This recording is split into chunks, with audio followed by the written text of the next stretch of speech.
Hey, this is Chuck, and you are listening to Fans with Bands, the podcast where we talk to the fans and the bands they dig about life, music, and whatever the hell else we want to talk about. Today on Fans with Bands, we're talking to Mazinga. Check it out. Hey, this is Chuck with Fans with Bands, and I'm talking to Tony and Chris from Mazinga. How you guys doing? Good. Excellent. You know, I was trying to think back, and I don't know if it's like I'm imagining things but here's the memory is like 15 years ago, I want to say, I have this kind of memory of seeing Mazinga at the tap room in Ipsy with Universal Temple of Divine Power. Yeah. Mm-hmm. Did that really happen? Yeah. All right. Was that when it was TC's? It was TC's, right? Was it TC's then? I think it was, yeah. I remember the poster for that. Yeah, because you did that awesome poster with the multi-armed thing. Yeah. Robot God. Yeah. Awesome. So it's not this crazy dream I had because I remember seeing that was the very first time I ever like even heard of Mazinga. Was that Chapstick too? Yes, it was. I can't remember now. I can look though, because I have all of the flyers on our Facebook page by year. So you can go like 2019 or whatever year, you know? Yeah. I thought, that might have been the other one. I remember because we had that poster with all the pedals on it. Yeah. That might have been the one he was thinking of. I think was that Broadzilla? No. Yeah, I can't remember. I just remember you guys. Here comes our singer. What's he doing? All right. Yeah. What's he doing? He's carrying in your Amazon package. Okay. I guess. I mean, it doesn't. Well, you get delivery too, right? Yeah. What up? Hey. This is how we roll in Mazinga. You have to bring that in. Yeah, that looks heavy. It's not. It's just plastic bins. That's awesome. Yeah. So it wasn't a dream of mine. No, you're good in the middle. It actually did happen. Yeah, I walked out. Why would I drive?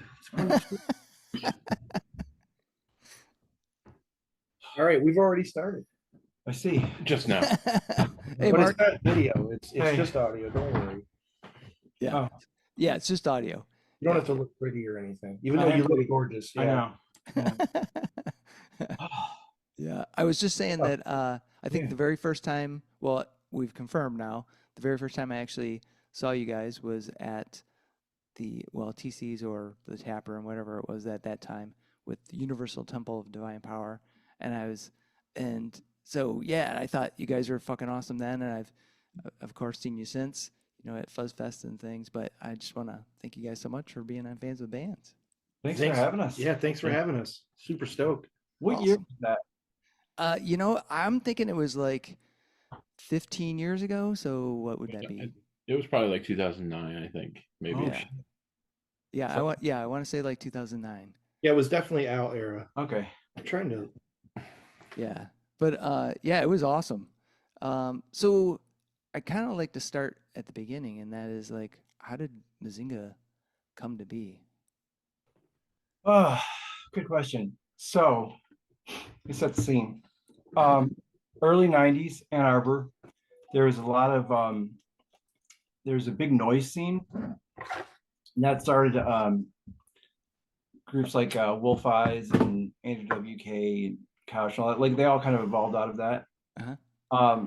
So Tony and I were hanging out a lot, and I said I just hadn't been in a band in a long time, and I said, like, let's start a noise band.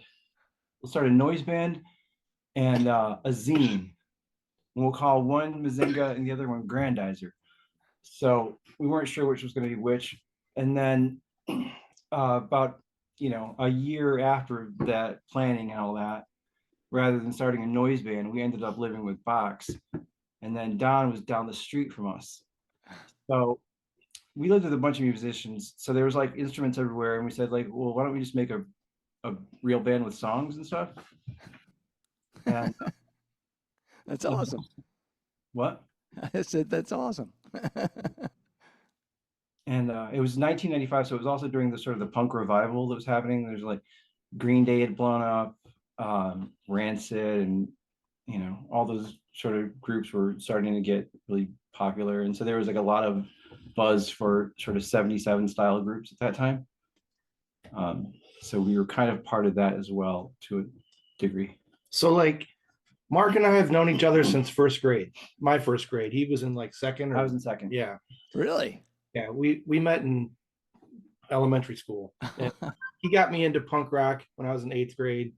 And he was in an awesome band called Boneless Toast. And I went and saw him practice. And I was like, I want to do that. I want to that. I want to play music. Anyway, flash forward to 1995, October. The three of us move into a house with a couple other guys, a guy that I had been playing music with for a long time in my high school bands, Rodney Royal. These guys wanted to start a band, and it was going to be Rodney on guitar with Don, okay? Because Don and Mark had jammed before, and Don knows. Don, yeah, I knew Don. Do you talk about those guys being like me and Don have been friends since like first grade? Wow. We met in 1979. Fox and I met in 79. Don and Tony met in 79. The four of us met at one place in 1985. So 40 years ago. Yeah. Yeah. So Crazy. So we're October. We move into the house called 112 Chapin. We called it Scorpio McSatan's Kung Fu Lounge. We had a venue in the basement. It was like a dirt floor, and we put like some pallets down there to make like a drum riser, and like had punk shows all summer. Wow. But anyway, I digress. These guys were going to start a band, and Tony didn't know how to play bass, and Tony was going to play bass, and Rodney was going to play guitar. And Rodney, he's kind of what? Ornery? He's moody. Yeah, he was like, I don't want to play with a guy who doesn't know how to play. It sucks. I'm like, well, I'll teach Tony how to play bass, because I had been playing bass and singing in this other band that had just broken up called Undermined. Anyway, so I was like, I'll teach you how to play bass, Tony. It's easy. So we go down in the basement, and I'm like, here, play this. Do, do, do, do, do. And I'm showing him. And then all of a sudden, we like wrote this surf song. Like I started this surf riff, and I'm like, yeah, that's awesome. And I'm like, wait a minute. And then like we go get some McDonald's. We're like, let's go eat. And on the way back from McDonald's, they're like, hey, you should play guitar in our band. I'm like, well, what band? Mazinga. I'm like, okay, sounds good. That was it. Oh my God. Then I borrowed Rodney's equipment for about 6 months before I got my own guitar. Basically, he was like, I want to teach myself how to play guitar while I teach you to play bass. Yeah. Bass is teaching himself guitar while he was teaching a bass owner how to play the instrument that he owned. So November 15th, 1995, that's when that all happened. It was a Saturday. Oh man, that is wild. So About did Don know how to play drums? yes, Don was fucking amazing. Don was amazing. Like as soon as he started playing drums, he was amazing. Like yeah, it was weird. So, it's like he's a natural. He practiced a lot. Like I was in this other band with Rodney, the guy who was going to play in Mazinga. Yeah, and we shared a practice space with Don, and Don would practice all the time, all the fucking time. And then he was in this band with Marc called Kama Sutra, and they actually did a song called No Rewards that Mazinga does. okay. That song was so fucking good. I'm like, well, when we started Mazinga, I'm like, well, we got to play that song because it's really easy, but it's like really good. It's got this great slide part when I remember my slide. So our high school had this jazz program that was like intensive jazz program. It was like internationally known. They played this night show and shit like that. And Kami High. Yeah, Kami High. Oh, you guys went to Kami. Okay. All right. Yeah, there's a documentary about it. It's pretty rad. I did some footage for it. Anyway, so all those drummers in that program were all fucking sick. Don didn't really have drums till he was 16. So he's playing with these guys who, you know, got their first drum kits at like 5 or 6 and we're on these jazz lessons and stuff. So, and he's really naturally sort of competitive, Don. I mean, not overtly. Yeah. But in his mind, he's like, I got all these fucking rich kids that have been with lessons and all that.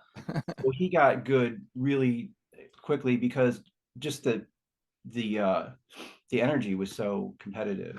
He's always been in several bands at a time too. Well, I was going to say, because he is an awesome drummer, and when you have awesome drummers, they're in multiple bands, because that's the hardest next to like vocals. I mean, Chris, I love you, but guitar players are a dime a dozen. I mean, we're everywhere. Right. But you can't find good drummers and good singers. That's the toughest thing. It's always been that way. And drums are expensive.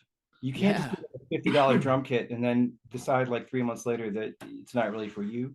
So you have to invest if you're going to be a drummer, and then it's harder to fake. You can't fake drums. No, no. Yeah, you can get away with. Yeah, you can fuck around. Like I can fuck around on that guitar, and people think, oh, you're fucking good. Not really, but drummer, no. Yeah, exactly.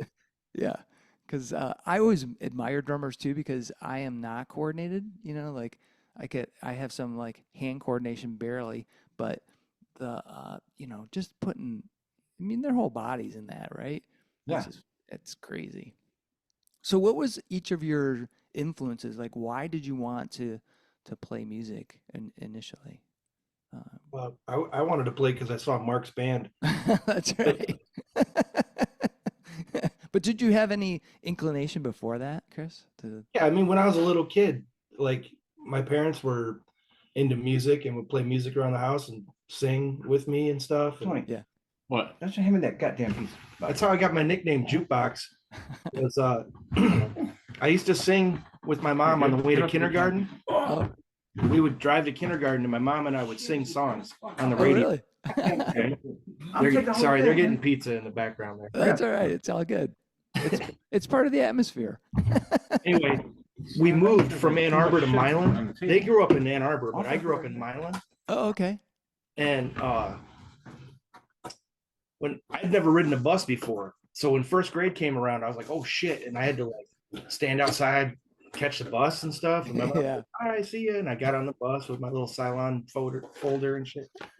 And I was nervous. No kids would sit with me, so I started like singing to myself. And then the kids in the back, like the fifth graders and stuff, they were making fun of me. They were like, "Oh, hi, he's singing." Yeah. And they're like, "Sing this one." And I'd sing a song. They'd call out a song, and I'd be like, "I know that song," and I'd sing it. And they'd be like, "Oh, he's like a jukebox." So that's how you got the nickname Box. Yeah, and Way then- back then. So what happened was, it sounds really silly, but I was like popular on the bus because I knew the words to all the songs on the radio. I could sing them sort of or whatever. Right. But that day I got off the bus, Marc was there, and these kids are fucking with me, and Marc's like, "What was it?" Okay, so I didn't know anybody. Here's the thing that he's like leaving out. We were both from Ann Arbor, and we both moved to Milan that year. So we didn't know anybody. Like we were like, "What the fuck is this?" Like this Right. displaced from civilization. So I didn't know It was these Hicks kids. and the Sticks. Yeah, it was too. Hicks and Sticks. So these kids, pelting him with rocks and garbage and stuff. They were like throwing shit at like one kid in a group of kids, Yeah. going like, "Aha, jukebox," and throwing shit. I didn't know which one was jukebox. I just started throwing rocks in that direction. Like, this is what you do here, right? I was like, "Ah, jukebox." I don't know which kid it is, right?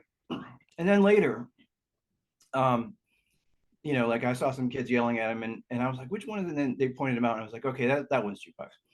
And then one of the kids said, he goes in the bathroom and sings when he's on the toilet. That's why people call him jukebox.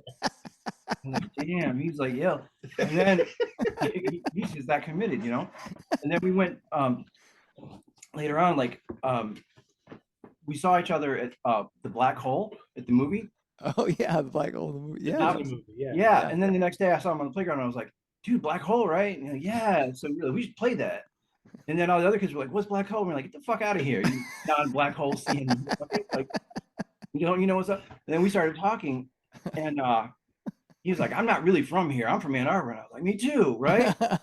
So we both realized that we were like, "What the fuck is this? This is this hillbilly shit." Like, none of these kids know how to rock. They don't know AC/DC. Yeah, They don't know like, Zeppelin. I was like, "Hey, my dad likes Dungeons and Dragons," and he's like, "I play Dungeons and Dragons," and that was considered some satanic Yeah, shit. that was- Oh fuck yeah, Yeah, dude. done. Yeah.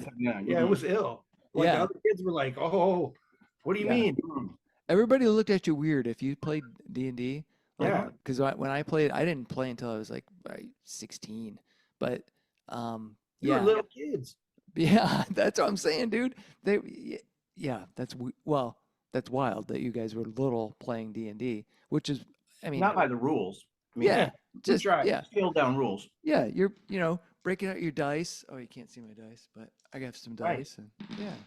Well, I've been into have you listened to Your Aleatoric Reality? No.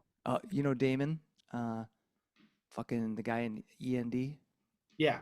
So him and Misha Tuesday, who I've not met, but he's a friend of Damon's, and they do this podcast about randomness in life, like just doing like Yeah.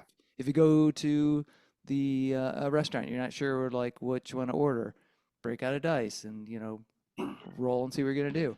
Actually, we just rolled to see where we were gonna go on vacation recently because Wow. yeah, because well, Damon put this in my head. He's like, you should try. I know you like to travel and shit, so you should randomly pick somewhere you're gonna go. I'm like, fuck, dude, I don't know if I want to do that. But then we had a free ticket from Miles, from the loyalty program or whatever. So we're like going to Brenda. She goes, let's roll dice. So that's what we did. So Crazy. next month I'm going to New Orleans because Fortuna said go to New Orleans. So I've been there. Cool. but anyway, I digress on the whole Yeah. fucking D&D thing. That's crazy. So Mark, how did you get? So were you? How did you know you wanted to like be in a band? What was the? Well, I was really small, really little, and I would see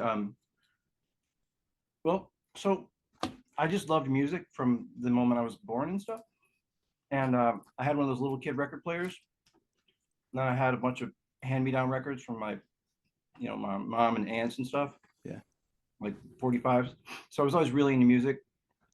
But then I would see musicians on TV, and it seemed that they had transcended um, the normie world.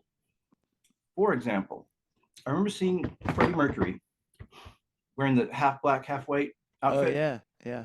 when We Are the Champions on TV, and my grandma going, "Oh Lord, what is that?" And I was like, "Man, this is freedom, is what this is." This motherfucker clearly forgot. I would wear that outfit if I could. If I knew where to get that half black, half white outfit, I would wear that, Yeah, And so it seemed to me, seeing Ziggy Stardust and seeing Kiss and all that, Kiss. it Yeah. it appeared to me that through being a musician, not only did you play music, which is, you know, like what Carl Perkins said is the closest thing to God on the earth is music, right? yeah, Um, so like there's playing music, which is amazing, but also by virtue of playing music, you get to wear different outfits and different, you don't have to conform to the world that I wasn't impressed with, the adult world that was, just yeah. seemed less extravagant. Right. So You that's could. what was like put it in my head that like I wanted to do that. And then, come 13, 14, I get into punk rock and then I see kids playing music, not much older Yeah. than having bands. And I was like, oh shit, this is something that kids can do, right? Yeah. That blew my mind. Yeah, it was just a thing. Like it was like that world, just punk was so underground at the time and hardcore. There was like just whoever was into that, there wasn't really like there was no barrier to entry as Yeah. far as like age or any of that stuff. So I was just like, oh, I guess I can be in a band because all these people are in bands. That's Uh, awesome. when I was 11, a friend of mine, his older brother, was in a hardcore band. So that's what introduced me to the stuff. I was like, your brother has a band because he was like 13. Yeah. So, um, and they were in, yeah. So, and they played with like big bands. They played with like Negative Approach and stuff. Really? Wow. Yeah. When they were That's 13. Ground that. Zero. Yeah. No, there was Mass Retaliation. Oh, Ground Zero was the older brother band. okay. Wow. Yeah. Crazy. So, so that's what's like, as soon as I can find people with instruments that are not in the band, I'm going to do that. Excellent. Excellent. And Tony, how about you? I don't, I don't really know. I don't remember ever like getting into music. It was just like always been part of my life and DNA, Like my dad's was a big music buff. He listened to a lot. He always had like a high end stereo and shit, and he's always had a lot of records around and stuff. But I don't know whatever really made me want to play music. I do know that I was very I was immediately attracted to bass for some reason. I don't know why. I didn't like end up like a lot of bassists just end up like playing bass by default, because Yeah. like, nobody else wants to. Right. But Yeah. We need a bass player. yeah. But I was always attracted to bass players. Like I was a big Iron Maiden fan growing up, so obviously Steve Harris was Yeah. huge, and like I always thought, for some reason the bass player was always like my favorite part of the band. It's like you think about like Jerry Only from the Misfits, and like I don't know, Blackie from Voivod. It's like there's like all these bands, like some of my favorite bands. It's always like the bass player is like the guy who stands out as being like the coolest member of the band. Yeah. So for some reason, that was just always my thing. So like when I was 18, I bought a bass, and I didn't learn to play it for many, many years after that. I just around with it for years until we got together. Like up until then, I was just kind of fucking around. I didn't really have any. Right. I never really practiced. I was just kind of making noise and shit. His uncle was a bassist. Also, he was supposed to take lessons from his uncle. My uncle, he's not really my uncle, but not technically my uncle, but yeah. But yeah, that's true. I did have a connection there, but I never ended up taking any lessons. I wanted to play. I actually wanted to be a bass player first, but we didn't have bass guitars at home. Like, because my mom played guitar, so we had guitars. We had no bass, so I was like, and I don't know why I never pursued it, but that's really what I wanted to do because I was like you. I was kind of drawn to bass players. Yeah. Like, Kiss. I like Gene Simmons. I mean, Ace Frehley is fucking awesome, but I was always drawn to Gene Simmons, and then later on I was got into Rush and Geddy Lee, and then Geezer Butler, and so there's a lot of bands you can point to where like the bass player is like the coolest member of the band. Yeah. Or they were like the driver, like you said, Steve Harris. Loved Steve Harris. Still love Steve Harris. Yeah. But he was like the driver of the band too, Yeah. He wrote all the music or did the lyrics and shit. Yeah. So. I played bass for a long time before I started playing guitar in Mazinga. Yeah. Back in high school, when I started my first band, I got a guitar. I fucked around with it, and then I realized the guy I was playing with, Rodney, could play way better than me. So I just became the singer. Traded my guitar for a skateboard. But later, our bass player moved away, and so I started playing bass and singing. So yeah, when I learned bass lines like Machine Gun or something like that, I was just like, "Fuck yeah, this is sweet bass." Yeah, and still to this day, man, when I hear really good bass lines, I'm like, "Fuck!" I mean, that is the shit that gets you. Geezer Butler for sure. Yeah. Oh yeah. Sabbath is. Yeah. Sabbath. Yeah. Yeah. Fabulous. So you guys have the new album. I got to look at my notes because it's got a great title that reminds me of Guns N' Roses, but Chinese Democracy Manifest Greatest Hits Volume 2, which I like to call the Fun and Furious Mazinga album because the tunes are fucking awesome. They're like super high energy. I love especially love what is it? Dark Path. That one's fun. But I'm gonna ask you guys the question about that album that I think most musicians hate, and that is, what's your favorite song to play on that album and why? I'll go first. Sure. Mine, I think, is it's a toss up between. I do really like playing Dark Path a lot. That's fun. It's a very bass prominent. The bass is very prominent in that song. But no, I think This Is Fine. I think is my favorite to play. Yeah. I get a little bit of a bass solo in there. So that's a really fun song to play. Awesome. Mark, how about you? I wrote The Dark Path for a different band, so that's really bass line. Just so you know. He hummed it to us in practice. Yeah. Okay. All right. But anyway, so because I write songs on kazoo, and I write bass lines. I write bass lines on kazoo. Oh, really? Distortion pedal. So you can be like, yeah, it's like that. But anyway, favorite to play or favorite or what? Perform. Yeah, maybe. Perform? Yeah. This is fine. All right. Yeah, it's just really it's in my top 5 favorite Mazinga songs, I think. Nice. Yeah, that's a good one. Chris, how about you? It's hard for me to pick because I like a lot of them a lot. uh, I really like Dark Path. I really like 547. Talking about the new album. You're talking about the new album? Yeah, new one. Yeah. Yeah, new album. This is fine, probably. But I really like Nandeo. Yeah, Mhm. that's an Really like awesome song. Yeah. The lyrics are awesome. It's like Mad Max stuff, Yeah.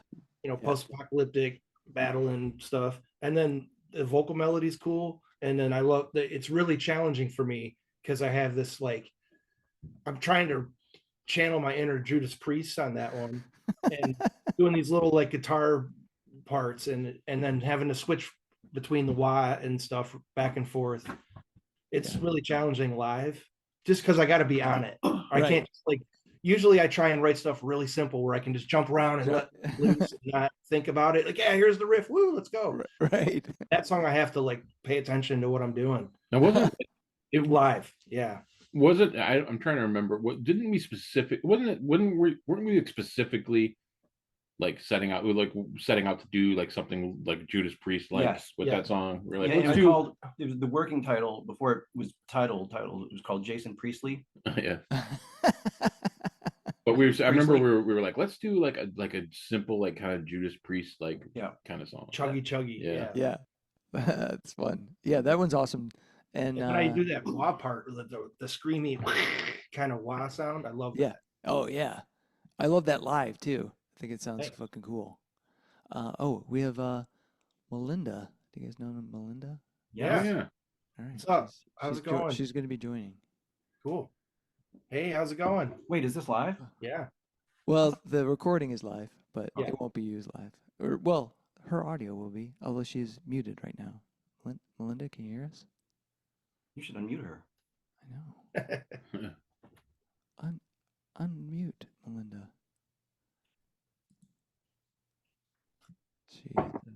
She's out there listening, but she's muted. So maybe she'll jump on and ask some questions. Oh, here she goes. Sorry, I'm late. Oh, late? I was late too. Melinda, how are you? I am okay. I didn't get sick after Mazinga last week, so I'm happy about that. All right. Awesome. Well, I was just talking to those guys about the new album and asking about what their favorite tunes are. Do you have a favorite song off of the Chinese Democracy Manifest? Oh, I got 4 or 5 good ones. All right. Yeah, This Is Fine are ones that come to mind right now. Excellent. I was going to ask you, so I know that some of those tunes like This Is Fine and actually Dark Path came out earlier or later last year. So what was the recording process like? Did you like have it kind of packaged up and you just wanted to put out some singles, just to get some buzz? So go back and take me there as far as what the recording was like for you guys and how that. As far as the singles being released, we've had the album done for a while, but we were waiting for the vinyl to be pressed before we released the whole album. Got it.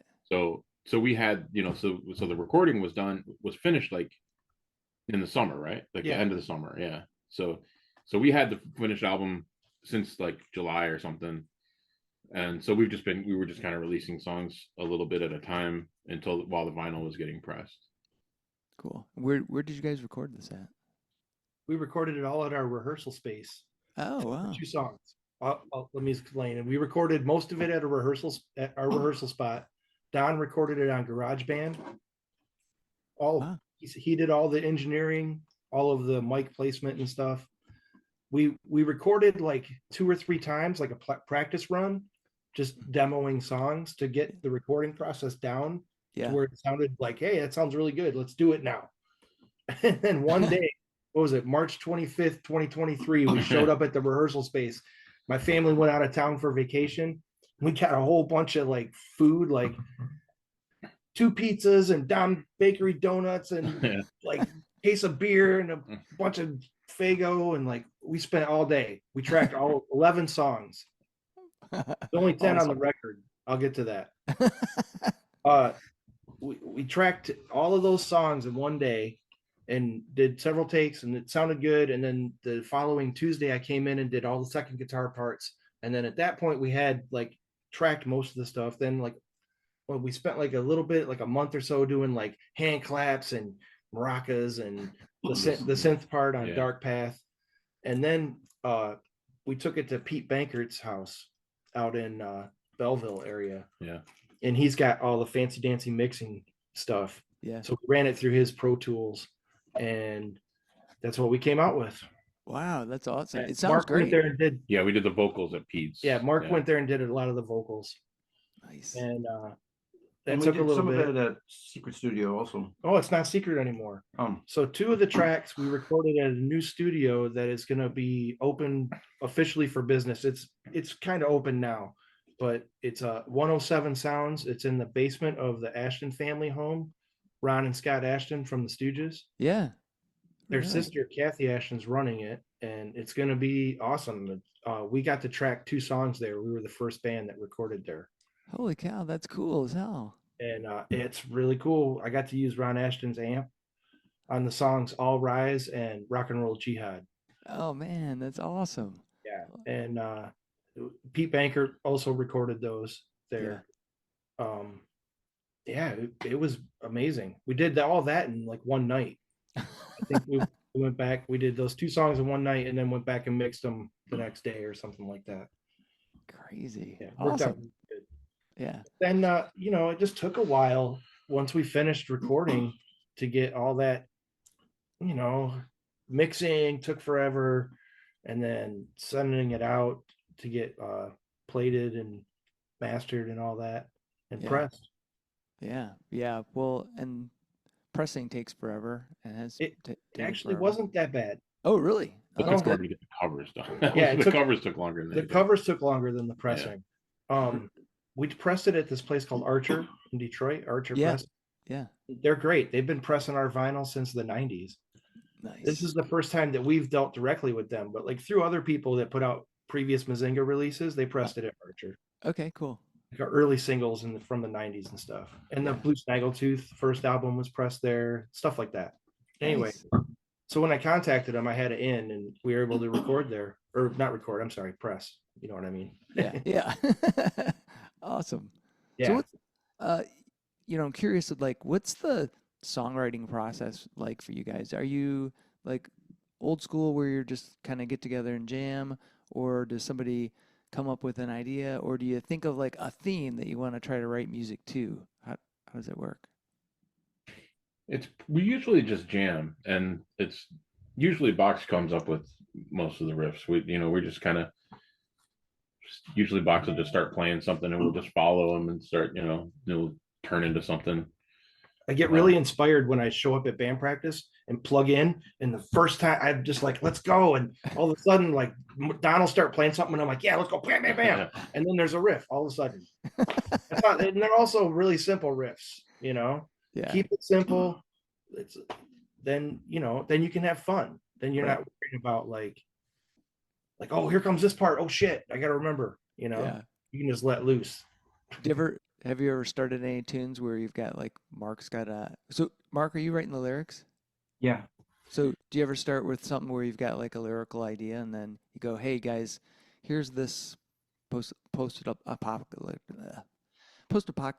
theme, and then you guys write to it? You ever did any of that stuff? So there's different ways I write. Sometimes I write songs on my own, like in my head, and I write around bass lines. Yeah, with the kazoo. And sometimes those make it to Mazinga, but usually they don't. They usually kind of sit on the back burner, because between the time that I first tried to show them and there'll be like 5 new Mazinga songs in between that, and I'll go, okay, we'll just save that for later. And then so there's like a bunch of those. But well, not to mention you show up to practice about 20% of the time. I show up to practice about 20%. That's true. So But I have to say, in all honesty, regardless of how often he shows up, his contribution is like crucial. The vocal parts are like what makes the song. Otherwise, they just be like stupid riffs. Yeah, I mean that's the thing is that is one thing that I think separates us from a lot of the bands, is that I think Marc's got a very unique approach like to the kind of music that we play. Like usually, you'll have somebody who's just like shouting all angry and stuff. He's got, he's like actually has interesting melodies and stuff that I think is different than a lot of and the lyrics are great. Wait till you get the lyric book. I mailed you guys his vinyls today, Melinda, you too. And so that did we lose Chuck? Lost him. No, I'm here. Melinda Yeah. Okay. It switches to whoever's making the whoever makes them. But I mailed the vinyls today, and you'll get the lyric book inside the vinyl, and the lyrics are chef's kiss. Like they're awesome. Awesome. So the lyrics, though, but sort of where I come up with concepts, that's funny because I hear those lyrics in the songs. What you guys want? So you got to join in there. If I'm listening, like they come up with a song, I'm listening to it. Like very often it's just I just hear, and a lot of times they don't make sense. Yeah. I hear those words in the song. One Rudy Easter Bunny, perfect example. It's a very old Mazinga song. I just heard your One Rudy Easter Bunny from that chorus. I don't know what that means, but it was sort of a stream of consciousness. So there's like a lot of stream of consciousness, or I'll have a theme for like Nandeo, right? Yeah. I was just just sort of singing random lyrics, and then what's Nandeo mean? Nandeo is why, but it's why. And so I used to teach preschool, a bunch of Japanese kids. Oh, okay. They would say they would fight, and then one of them would get ostracized. The ostracized child would say Nandeo, and that means why? Like why have you rejected me? Yeah. So I started saying Nandeo, like drop something or whatever, or Nandeo.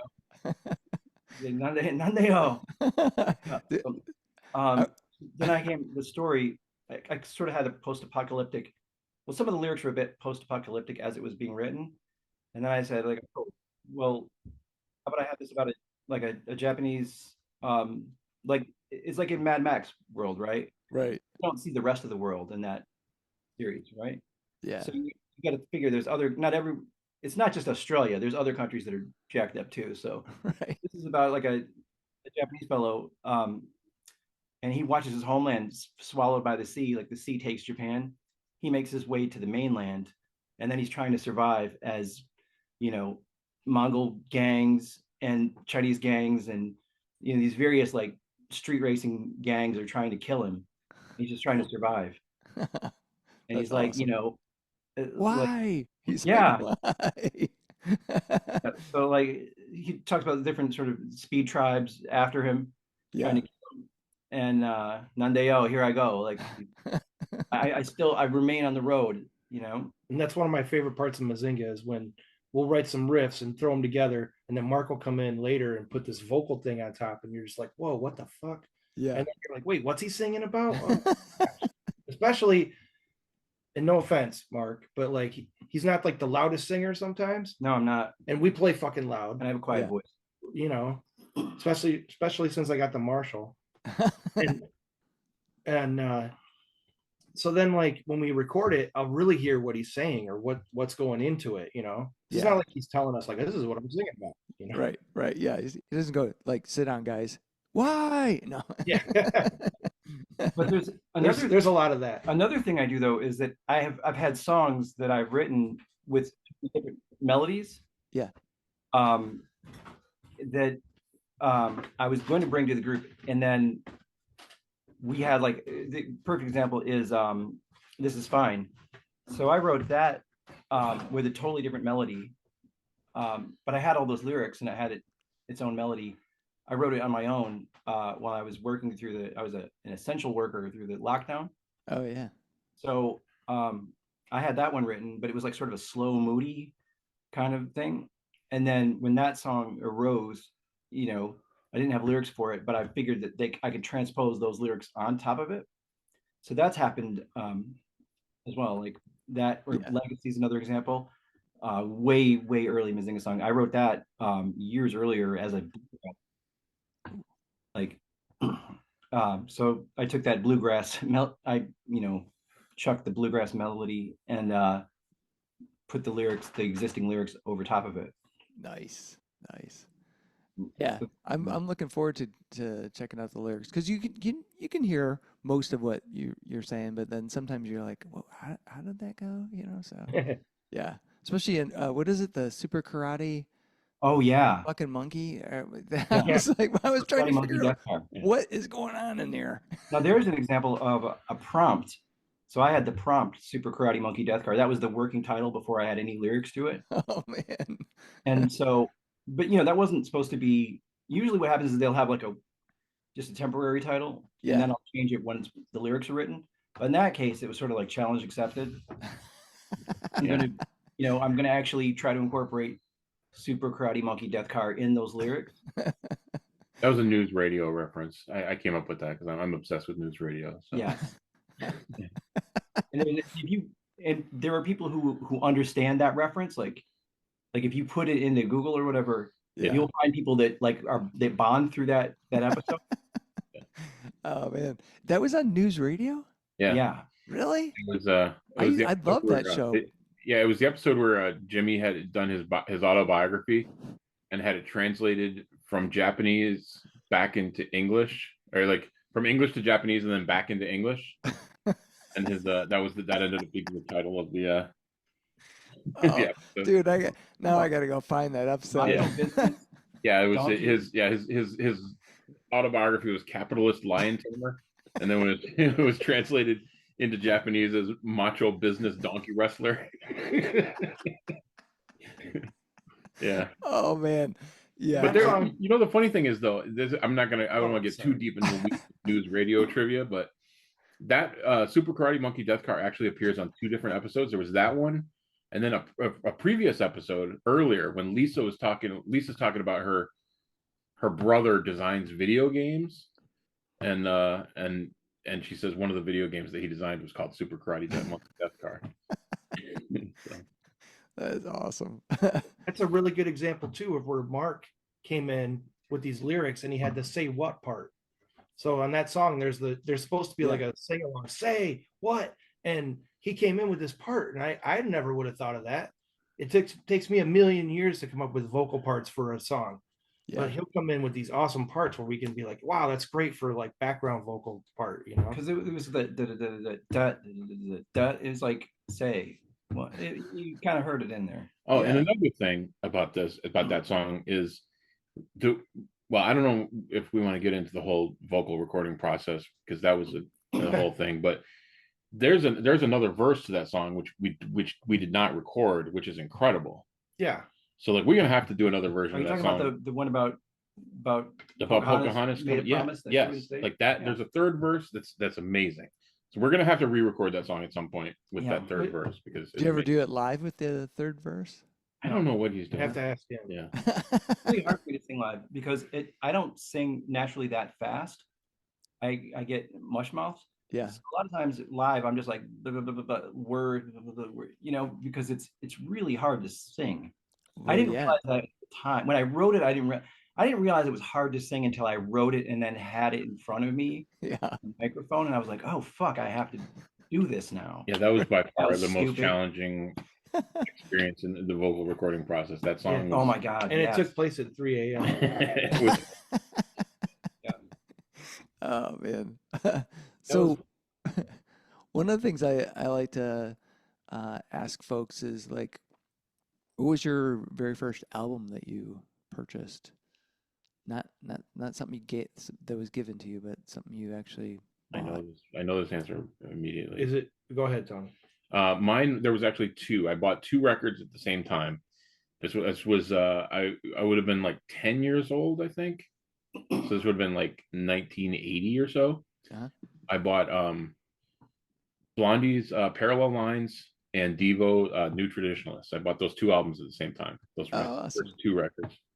Devo, that's a good one. Yeah, hell yeah. Marc, how about you? Bought on my own. I don't know because I bought 45s.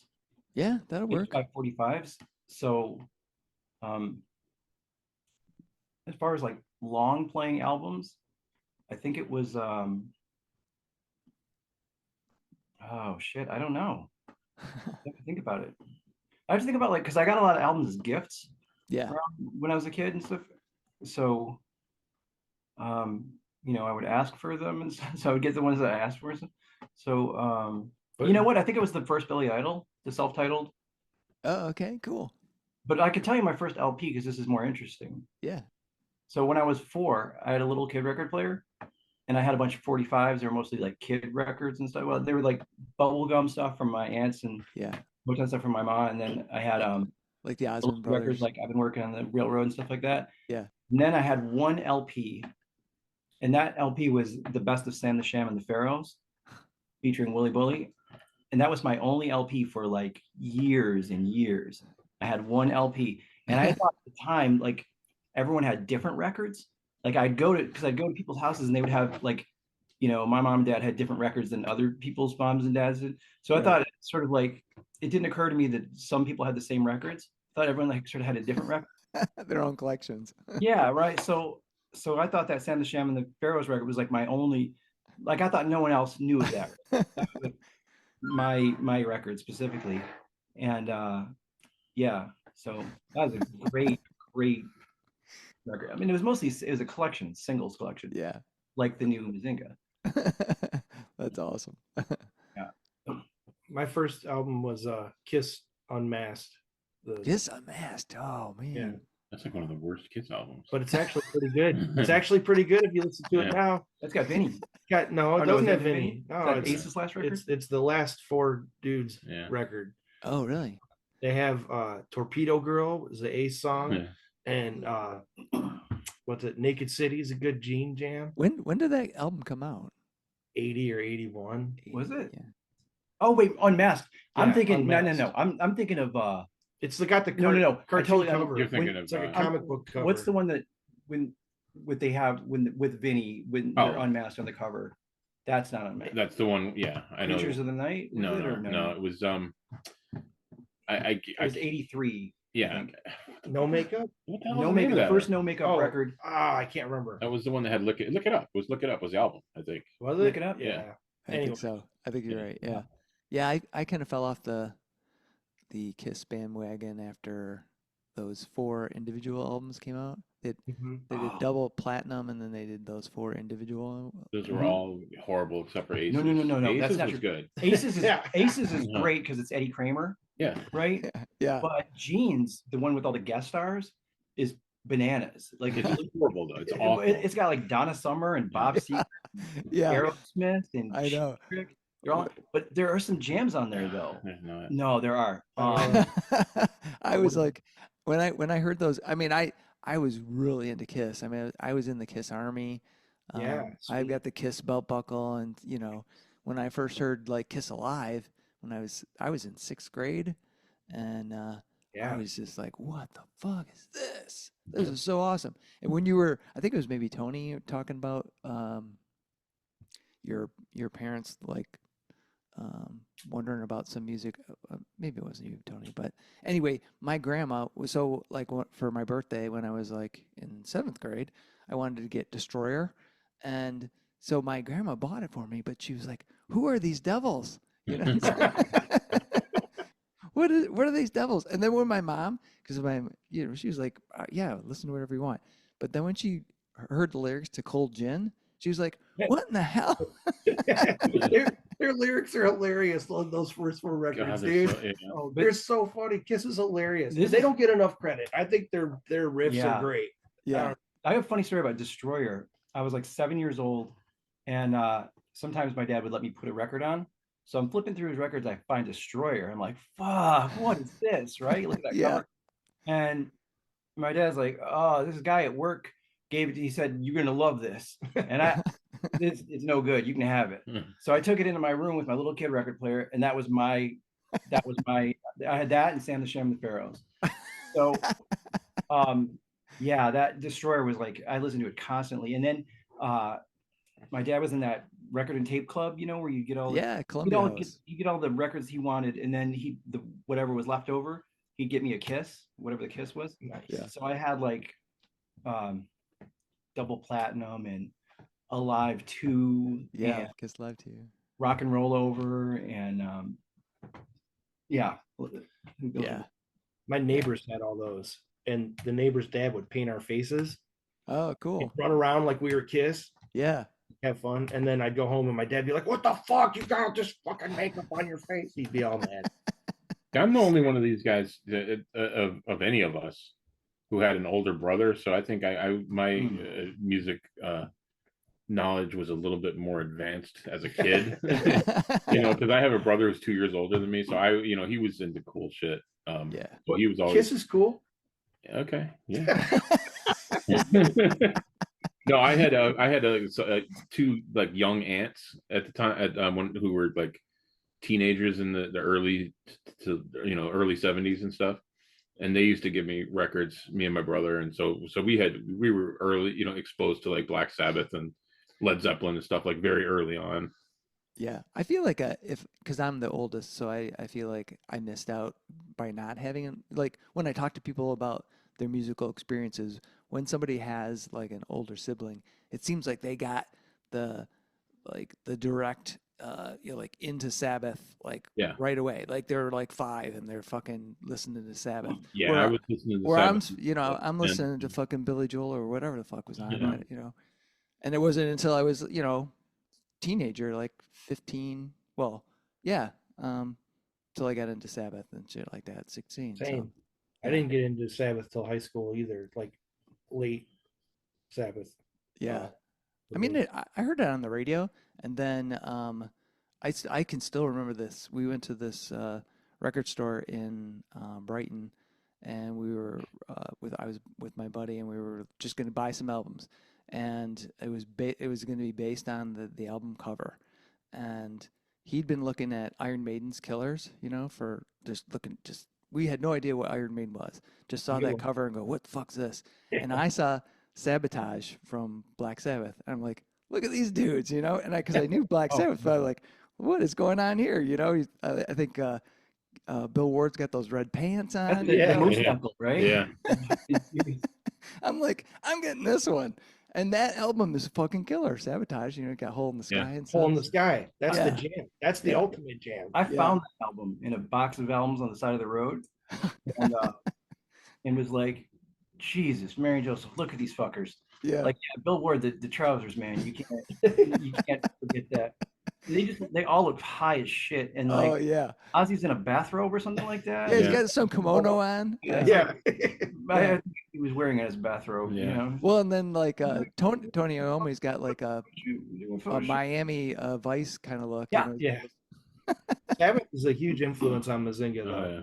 I mean, it's all about the pentatonic minor scale, right? I mean, Yeah. I learned all my shit by listening to the whole Paranoid album. You know what I mean? Yeah. Rat Salad, learn that song. It's like the key to the whole record, right? Because Yeah. it's the scale that they play on every riff. And Paranoid is the sort of the first punk single. Paranoid and Communication Breakdown, those two records, Yeah. were hugely influential on Johnny Ramone. So like the template of what became UK punk and then later American punk and then hardcore and all that, that's all sort of based on the first Ramones LP, right? 50 years ago. Yeah. Johnny got that from Communication Breakdown and from Paranoid. Oh And man. you listen to those two singles, they're punk as fuck. Yeah. Communication Especially- Breakdown. Yeah. Take Plant's vocals off it. It's like a Ramones track. Yeah. Same I'd thing not with- thought of that. Yeah. Yeah. Same with Paranoid. especially the awesome. lyrics. Yeah. Oh yeah, the lyrics are punk as fuck. Yeah. Anyway, So yeah, that's awesome. I was welcome to gonna the ask, Black Sabbath podcast. yeah. Yeah. Well, let's dig just a little bit deeper into Black Sabbath. So, what's what album for you is like the one you're always gonna put on for Black Sabbath? God, that's hard, dude. For me, I it's know, 'cause it changes. It's always a toss up Right. between. It's like Paranoid and Master of Reality. Like both of those albums, I know that one of those two is the best, but it's I don't know which of those two. Those two are like tied to me. But on my way to work in the morning, volume 4, Yeah. like See- Supernaut or some shit like Yeah. that. For you me, know? that it's Volume 4 or Sabbath Bloody Sabbath, but Yeah. Yeah. Sabbath Bloody Sabbath is my favorite Sabbath track, period. But I don't know Yeah. if it's my favorite album. Yeah, Paranoid is so good. And I even love the first a lot. Yeah. Even there's like Yeah. covers on it and stuff. Yeah. But I just love the like how primitive it is and how they just don't know what the fuck metal is at the time. Yeah. It's like Well, making they it up as created they it. go along. Right. Yeah. I Well, mean- and that's the crazy thing when you were talking about, that first album was just, the 13th was 55 years old, Mhm. and it's still so damn awesome and Well done. heavy and like, yeah. It was Yep. recorded in a weekend. Yeah. Yeah. It was recorded in a weekend. And just like this guy's just like But- making shit up as they went. That goes back to the new Mazinga album. We recorded that in like one day. I'm not bragging. I'm just saying. Like we Yeah. cut the basic tracks, boom. We just did all that live in the room. Like That's the guitar is like the main guitar track is the first track, and all the solos, all the guitar solos on that new Mazinga, I did first take. How I play them live. I didn't go back and overdub any of the guitar solos. Did you guys play that in the order that it is on the album, or did you mix it around once you got it recorded? No, we mixed it around. Okay. Pretty sure it wasn't recorded. I'm pretty sure, yeah. Wasn't how we recorded it in the day. Oh yeah, yeah, we did. We've sequenced it. So yeah. 'Cause Sorry, there's- I wanted to turn it back because Yeah. Hell yeah. Sabbath influence is there for sure. Like I was Yeah. saying, especially in like how the riffs are structured and all that. But For sure. For sure. We- Yeah. like you were saying, how Sabbath record, like the good kind of recordings are the ones that are recorded live like that. Yeah. Well, yeah, and that doesn't happen too often anymore, really. When you hear about somebody doing a recording, it's a lot of times not tracked live. I was just talking to, oh shoot, gonna draw. Damn it, I'm blanking out. But they recorded theirs live.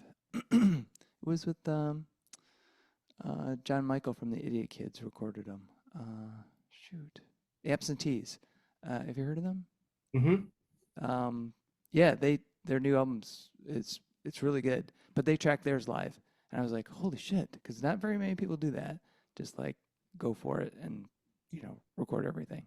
I did put like a second guitar behind Yeah. all of that, Yeah, but it's none of the solos or anything. It's like a rhythm track. yeah, just to beef it up a little bit, give it Yeah. give it a little depth. Right. So, since we rolled back into Mazinga land, what's next for you guys? I know I missed the 22nd because I was at Beer Fest, but you had the actual official album release. What else is happening? The album release was spectacular. We've Yeah. got a bunch of shows coming up. Oh, also for the album release, there was somebody, I didn't sign their album because I thought they were joking. Someone was like, "Hey, my friend wants you to sign their album." And I was like, "Oh, okay." And I laughed, and then I realized that, like, oh, I think they might be serious. And then they were gone. Oh, bummer. Yeah, well, I feel bad for that person, so I will definitely sign their album if I see them again. Yeah, I don't want them to think I'm like stuck up or a fucking Yeah, dick. yeah. But I honestly thought they were joking, But also before we forget, for the title, Greatest Hits Volume 2, it's because the songs, we've got there's like a chunk of them that are new, right? But a lot of those songs are 15, 18 years old, They're like, The Dark Path was written in 2002. Lobot's Task is from 1997. Mhm. Akane was written in 2008. So that it sort of seemed like a greatest hit. It wasn't written in one Yeah. period. That's why it's called Greatest Hits Volume 2, because Volume 1 only exists in our imagination. So, and then the Chinese Democracy Manifest, that was Don's quip of, Chinese Democracy, the famous GNR album that took like 20 years between, to actually put out. That was kind of a running joke with us as we were recording this, as the time was going on further. Yeah. This is like our Chinese democracy. And then Oh. Democracy Manifest is from the viral video. Have you seen about the succulent Chinese meal? No, huh? Oh my God! Somebody else has said it to you. Yes, All right. yeah, Democracy Manifest. It's All right. basically this is it Australian He's guy? Australian. Australian gentleman is being arrested, and he's a huge dude, and there's like 5 cops trying to stuff him into this car. It's Yeah. not funny if you tell it, but The if you cameras see are it- on him. The cameras are on him, and he goes, "You see, Democracy Manifest." Yeah. You know, All right. he's getting arrested for dining and dash. Like he did a bunch of like dine and dashes. Yeah. It was more than that. It was. All right. I'll It have was to a bank check robbery that show. out. Yeah. So you got a bunch of shows coming up. I know for March sure. 22nd at Frankie's. Yep. Then March 29th back at Ziggy's, Nice. Stomp Rockets. And then April April. 11th at Tip Top Deluxe in Grand Rapids with Electric Frankenstein and Slumlord Radio. And what was the other band? Werewolves. Von Werewolves. On Werewolves. Yeah. And then the day after that in Detroit at the Sanctuary with Electric Frankenstein and Slumlord Radio and Edison Hollow, April Nice. 12th. Excellent. And then after that, there's going to be hopefully a run of out of town shows. We haven't got the stuff totally solidified yet. Yep. And then Fuzz Fest is coming up in August. That's right. I'm looking forward to Yeah. that. That's gonna be Fuzz Fest 10. And we're Yeah. also playing Mosquito Fest as well. Oh, are we? Yes. Did Kyle say we were playing Mosquito Fest? Yes, but we don't know what when the date is on that yet. Okay. We should take that. Yeah, we don't want We're that not, to we're catch not fire. doing. Oh yeah. And then, Oh, Jesus, sorry, their lamp's falling down. We're playing Blowout too. I don't know if that's announced yet, but Oh, in March. yeah, March 21st, I think, or something. Oh shit, that's coming up then. Yeah, I don't know if that's been officially announced, Official? but that's what I heard. All right, cool. So it's awesome. So plenty of Bunch of shows. opportunities. Yeah. And we'll play anytime, anywhere people get a hold of us. All right. I think we Excellent. did more gigs last year than we've played ever. No, No? not ever. I But think, close. no, but if you think about like every year, like all the gigs that we played in a particular year, I feel like recently we played more than we did in the 90s, in any year in the 90s. No, We did a lot of who knows? like Yeah, it's we played a it's lot of def- shows. Yeah, I You'd was be going to say surprised. it's And they're- definitely been a lot the last, at least the last year, because it was like the return of Mazinga. If Yeah. you go to our Facebook page and look in the photo archives, you can see shows going back all the way to 1995. our Awesome. first show was in June of '96. 96. Yeah, we formed in the end of '95, but we didn't play out publicly until June. So we had a long. So by the time we played out the first time, we were so fucking tight. We were basically three of us were living together. Don was down the street, so we played all the time. So by the time we debuted, we were so like Yeah, we spent a lot of we time were practicing. so just like uncharacteristically tight for a punk band Yeah. that it was really like we'd just been playing to to our landlord or to our housemates for Yeah. like 6 months. Well, I mean, every time I've seen you guys, it's been fantastic. Like I said, Thanks, Sean. Thank you. yeah, when you guys played Fuzz Fest last year, Mhm. fantastic. Yeah, so good, so good. Yeah, I'm looking forward to it. I'm definitely want to, me and Chris, we share a birthday, so Really, April 11th. yeah. you should come see Electric Frankenstein. And I know, that's what I'm saying. I might have to make some plans. Awesome. Well, guys, I really appreciate you being on Fans with Bands, and I've got one last question for you guys, and that is pineapple or no pineapple on pizza? Oh, absolutely, Mark is obsessed with that shit. yeah. Mark- that shit. Mark loves it. I can take it or leave it. Mhm. I like it, especially with ham. It's fine. Yeah. All right. I don't like it personally. I don't have a strong opinion. I don't really give a shit what anybody else eats on their pizza. But Pineapple's very acidic. Yeah. So it's difficult for me to eat like on its own, but if I have it in cottage cheese or like on pizza or whatever, I'm definitely, where it's a bit diffused, so I'm not getting so much of the reflux, Yeah. Yeah. Oh yeah. I'm down as fuck. Now, do you is it always with ham, or do you do do you ever do the jalapeno and pineapple? Let me break it down for you, okay? Okay, there was a period in my life where I was all about green pepper and pineapple was my joint, right? When I was like a teenager. Yeah. My main thing, right?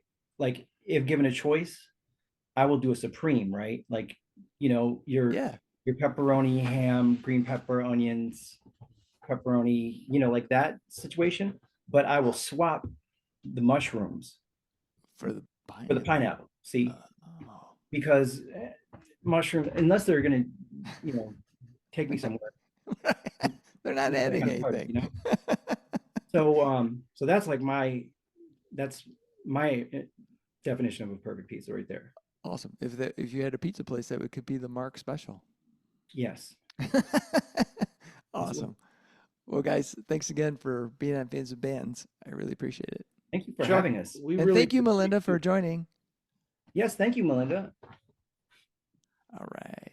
Well, I just want to say, Chuck, we really appreciate you and all the support you do for local artists and bands and everything you do. And we appreciate Melinda for all she does as well. Yeah. Yeah, hell yeah. That's a lot. Well, thank you, guys. Yeah. All right. Talk to you later. Yep. All right. See ya.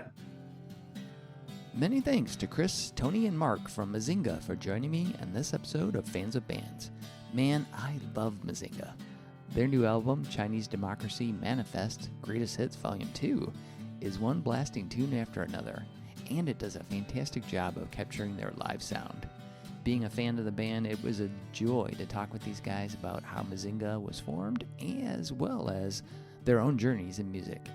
You can catch Mazinga on April 11th at Tip Top Deluxe in Grand Rapids, and on April 12th at the Sanctuary in Hamtramck. See the show notes for all the details and links. Bands are nothing without you, the fans. Purchasing music and merchandise is critical to their survival. If you can help out your favorite bands, please do. If you're in Michigan, consider following the Playing in Detroit Area Tonight and SE for Southeast Michigan Music Facebook pages. They are fantastic places for fans and bands to support each other and share our combined love of music. Thank you all so much for listening. Be sure to hit subscribe on your favorite podcast service to get each and every episode of Fans of Bands. Spread the word by rating the show, telling your friends, telling your neighbors, telling your family, telling your priest, tell everyone, and leave a comment. We want to hear what you think. You can keep in touch by following us on social media. This is a Life in Michigan production. Until next time, be well and kick out the jam.